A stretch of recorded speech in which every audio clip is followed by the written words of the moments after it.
नमस्कार. मी आज एक वेगळीच कहाणी सांगायला तुमच्या समोर आलो आहे.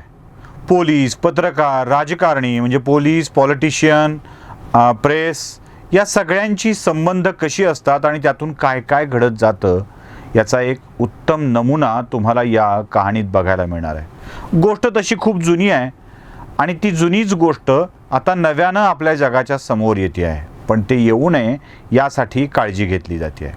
तुम्हाला आठवत असेल, आपण हिंगोलीतल्या एका पत्रकारावर बहुतेक सगळ्या पत्रकारांनी पत्रकारितेचा दुरुपयोग करून तो अधिकाऱ्यांवर दबाव टाकतोय अशा स्वरूपाच्या फेसबुक आणि व्हॉट्सअपवर पोस्ट केल्या होत्या. या सगळ्यांनी मिळून त्या पत्रकाराला विलन ठरवलं होतं, तर काही जण त्याच्या पाठीशी उभे होते. पण घटना काय आहे आणि आता काय घडतंय हे जरा बघितलं तर आपलं विलन ठरवणं योग्य होतं की नव्हतं, तो खराच विलन होता की अधिकाऱ्याची काही चूक होती, या सगळ्या गोष्टी आता आपल्याला समोर आणाव्या लागतील. हिंगोली मराठवाड्यातला अगदी टोकाचा जिल्हा, विदर्भाची बाउंड्रीज म्हणा ना हवं तर, परभणीतून वेगळं करून तयार झालेला हा जिल्हा.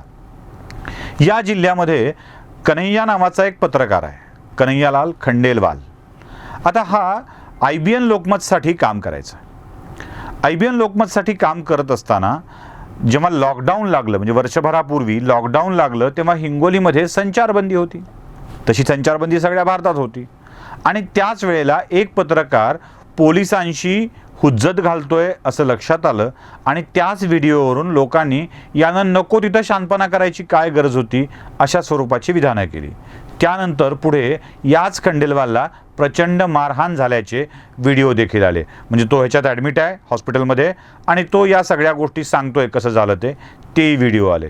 अनेकांनी त्याच्याविषयी सहानुभूती व्यक्त केली, अनेकांनी त्याबाबत रागही व्यक्त केला की पत्रकारांना का वेगळं स्वातंत्र्य आहे का.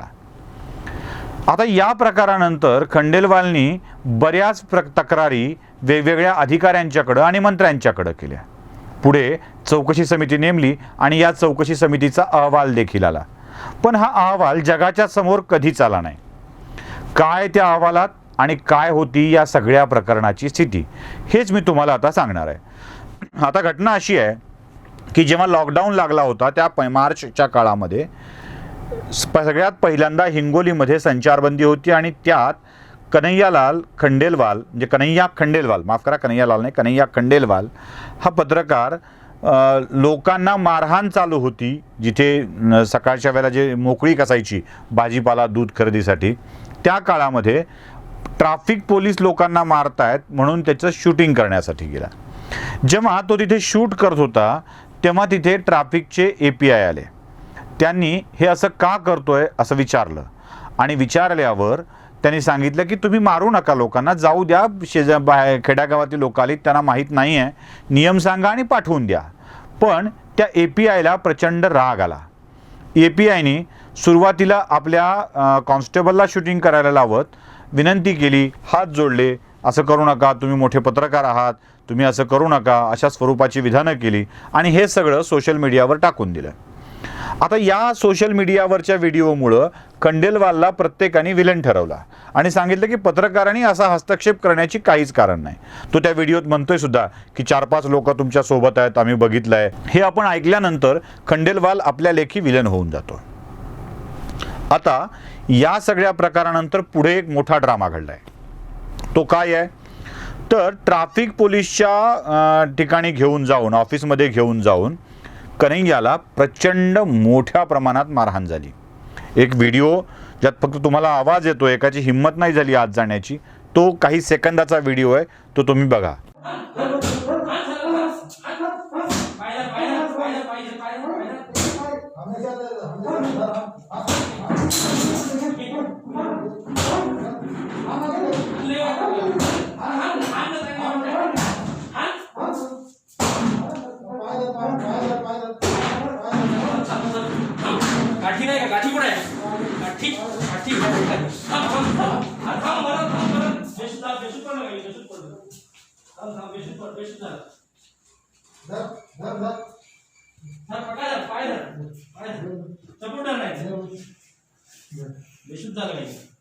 यात कन्हैयाला कोणीतरी मारताय आणि तो विवळतोय असा आवाज तुम्हाला लक्षात येईल.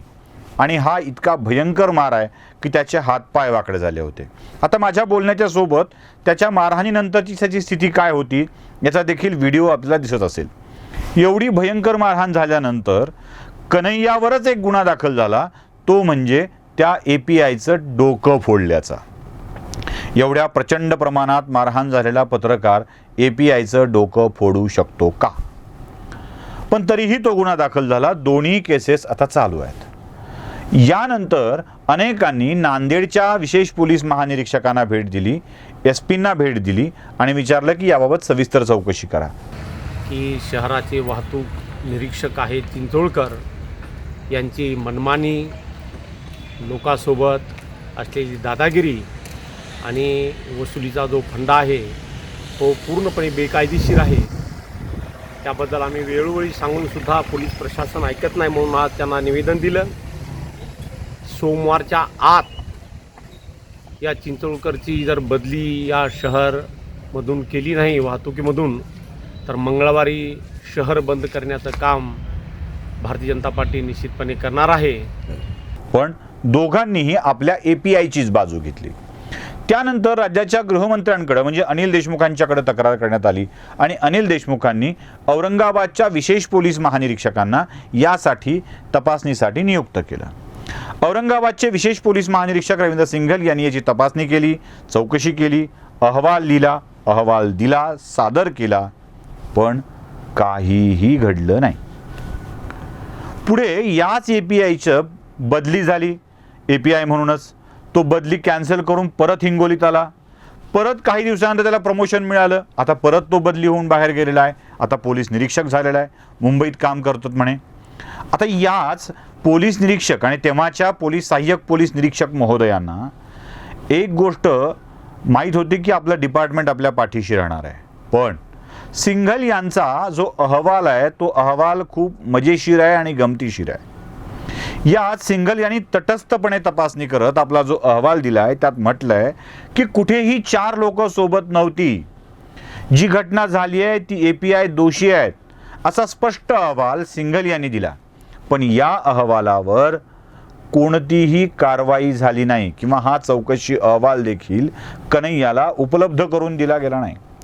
तोपर्यंत समाज माध्यमातून माध्यमातून अनेक लोकांनी, काही पत्रकारांनी कन्हैया खंडेलवालची मनसोक्त बदनामी करून टाकलेली होती.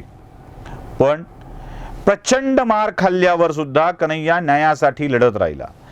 ही तक्रार एकट्या कन्हैयाची होती का?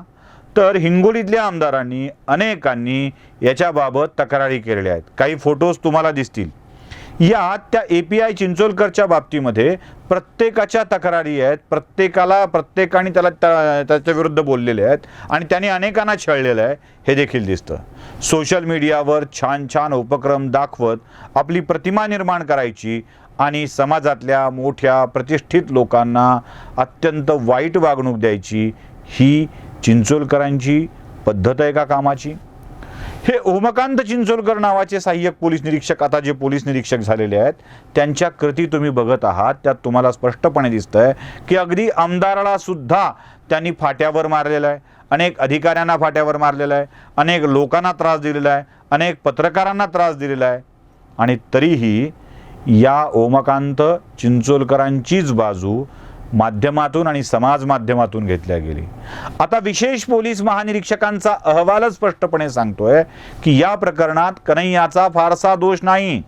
या प्रकरणामध्ये ओमकांत चिंचोळकरांनी केलेली कृती ही अयोग्य होती हे विशेष पोलीस महानिरीक्षकांच्या अहवालामधून स्पष्टपणे निर्देशित होत आहे.